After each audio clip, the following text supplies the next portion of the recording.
have a little secret to tell you.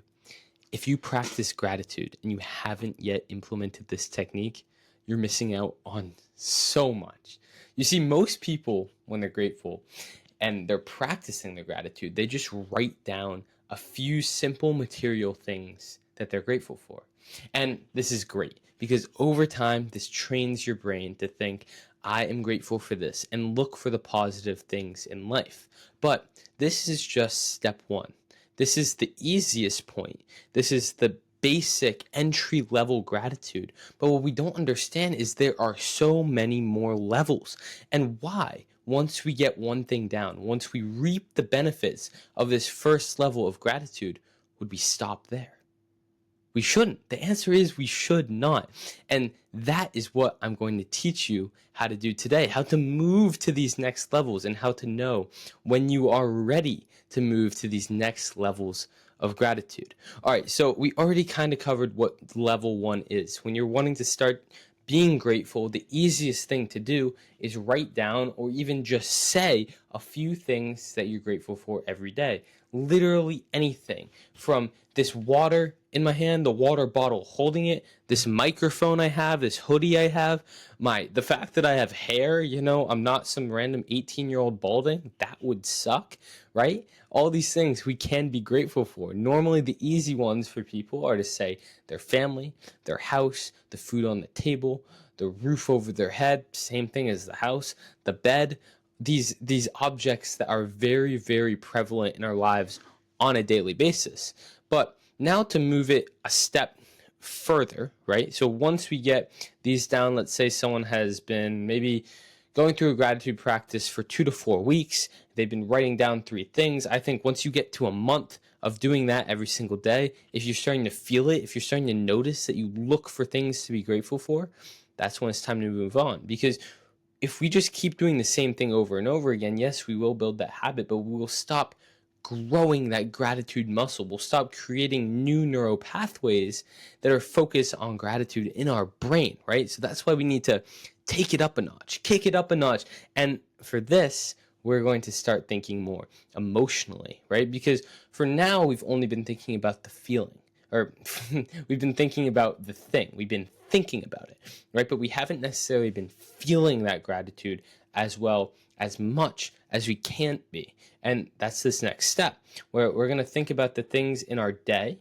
that really made us feel grateful. So now we're not thinking about what should I be grateful for now, which is often the question people ask themselves when they're writing a basic gratitude practice. We're actually thinking about what made me grateful in the previous day. And we're going to start thinking about how we felt in that moment. And when we're writing our gratitude or when we're saying our gratitude, you don't have to write it. There's a lot of studies done that writing actually connects to your neural pathways better. But if it's hard for you, if it's way too hard for you and it's discouraging you from doing it, doing anything is better than doing nothing, as my friend David Lorimer said on our episode of the Grateful Podcast. So do something, and that something can be what he does, recording a video of you saying, today I'm grateful for this. You don't have to post it like he did, but you can just keep that. But you need to, in some way, for this level 2, connect your gratitude to your emotions. Think about how you felt in the moment that you were grateful, and really put yourself in that spot. Become detailed. You don't have to do it with too many things, even if it's just one, and then you continue your other material gratitudes. That's what you can do. Now, step 2, we're going to take this even further.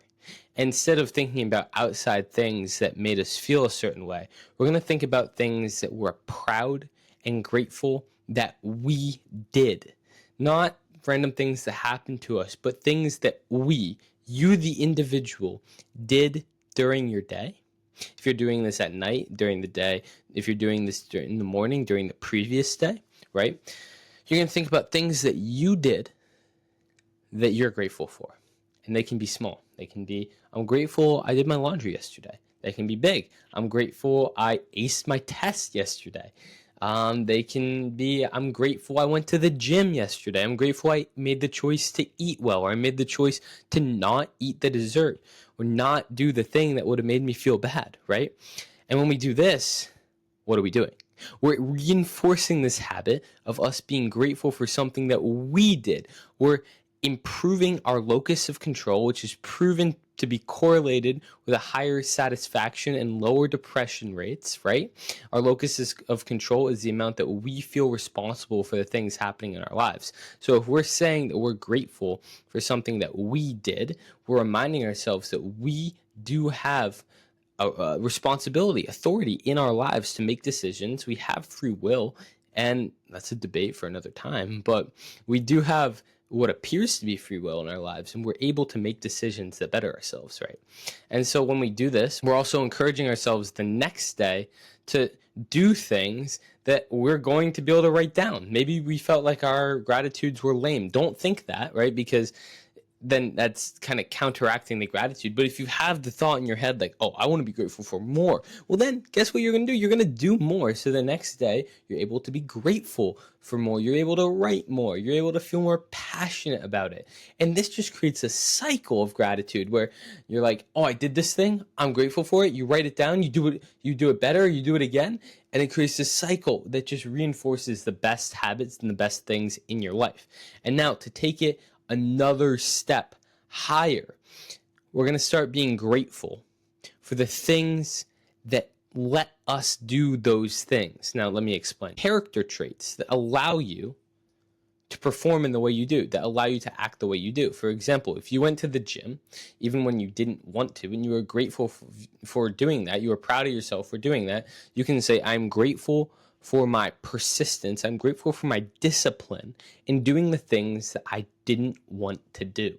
And as you do that, you realize, wow, I have these character traits within me that will allow me to perform at such high levels. I have these things that I didn't even realize inside of me that I'm so proud of, these reservoirs of greatness, of things to be grateful for inside of you. And when you start to realize the depth of the beauty inside of you, you're unstoppable. Right? You have now went from being grateful for just a few simple material things, which is still amazing, to now being grateful for your ability and the care you have to let you do amazing things.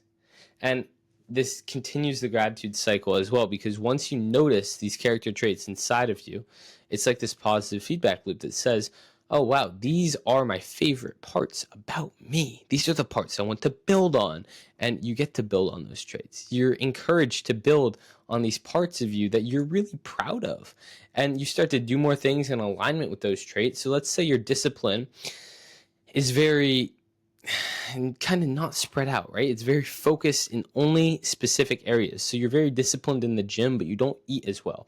Once you say you're disciplined and you're grateful for your discipline in doing the things that are hard and that you didn't want to do, well, guess what? One of those things is eating well. And so now you're going to think, well, that is the type of person that I am. I'm a disciplined person for doing the things that I don't want to do. So I'm going to eat the things that maybe I didn't want to eat, but that are best for me. And that starts to encourage that trait even more. And now you're like, wow, my room's a mess. Like, I'm very disciplined at the gym and in my physical health with my eating, but not very disciplined in the space that I create around me. But I am a disciplined person, so I'm going to clean it up. And everything in your life starts to follow behind these traits that you've identified in yourself with who you are, because what you're doing is reshaping your identity. You're realizing, oh, this is who I am. This is who I'm meant to be. And everything in your life starts to reflect that idea of who you are. But first, you have to get clear on who you are by being grateful for these certain traits. Now, the highest form of gratitude that we can possibly go into, and now when I'm moving these traits and levels, I'm not saying that you have to necessarily leave behind the other or that you have to do all of them at the same time. I just think it's good for you to understand the power that these different levels of gratitude have, and you can kind of pick and choose between them. But all gratitude is great. Now, the highest level, like I said, is actually future gratitude. Now, this sounds crazy, right? It is, honestly, a little crazy, but it's something that's helped me so much in my life. Just get over humps, get over mental blockages, get over limiting beliefs. And It's being grateful for something that hasn't happened yet, but that you want to have happen. So a lot of people, when they talk about manifestation, you'll hear Joe Dispenza talk about it. You'll hear maybe people on the Greatness Show talk about it with Lewis Howes. You hear them talk about the feeling as if it's already happened, which I've always felt is really hard to actually do. It's hard to feel something before it's happened, right? But one way that I've got around this for myself is by being grateful for things that haven't happened, because you've taught your body, you've taught your mind how to be grateful for so many things now. You've taught your mind to be grateful for you and who you are. And now all you have to do is connect it to the type of results that you're going to get. And you get to be grateful for those. So let's say your goal, like my goal, is to have one of the biggest podcasts in the world and speak on different stages and get to meet all these amazing people and make money from this show, and that provides for my family, right? All of these things every night and every morning, I imagine that I already have them. And I do that by being grateful for them. I'm grateful for having one of the biggest shows in the world. I'm grateful for being on stages with people like Ed Milet and Jay Shetty, right?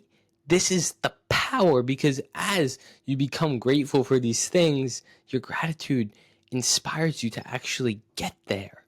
Now, I don't think things are just magically going to happen right now without you putting in any effort, but it helps you narrow your focus on where your effort can go and how you can close the gap between where you are and where you want to be in the least effort as possible, because that's ultimately what we want. Now, I hope that this podcast, this video, has helped you so much in your gratitude practice. It's opened doors to what gratitude can possibly do for you. And if you've really enjoyed it, I actually just finished writing my first ebook. It's 25 pages and it goes over this exact protocol in detail. It lays it out for you, all the benefits, how you can actually go about it, and explains it in a lot more depth than I did here. So if you'd like that, I'll link it in the description here. You can get 10% off using that link, because you're here on this podcast. I want to support you. I want you to be able to feel this gratitude for yourself, because I know how much it's helped me in my life. And I've seen the people that it's helped who've implemented this practice as well, and the people who have done things along these lines. You got to understand that while this was implemented in my life through the story I told on 2 weeks ago's episode, it's not like I haven't learned this from other people. And these specific ideas of gratitude have been around from the world's most successful people for ages. And as you keep doing this, it's not just success, it's true joy and true happiness that you will find. So, last words to you are stay grateful. I'll see you on next week's episode. I have an amazing guest that I've been waiting to talk to for such a long time. The author of one of the books that changed my life the most. I'm so excited to share this one with you guys. I'll see you there. Stay grateful. Love you all.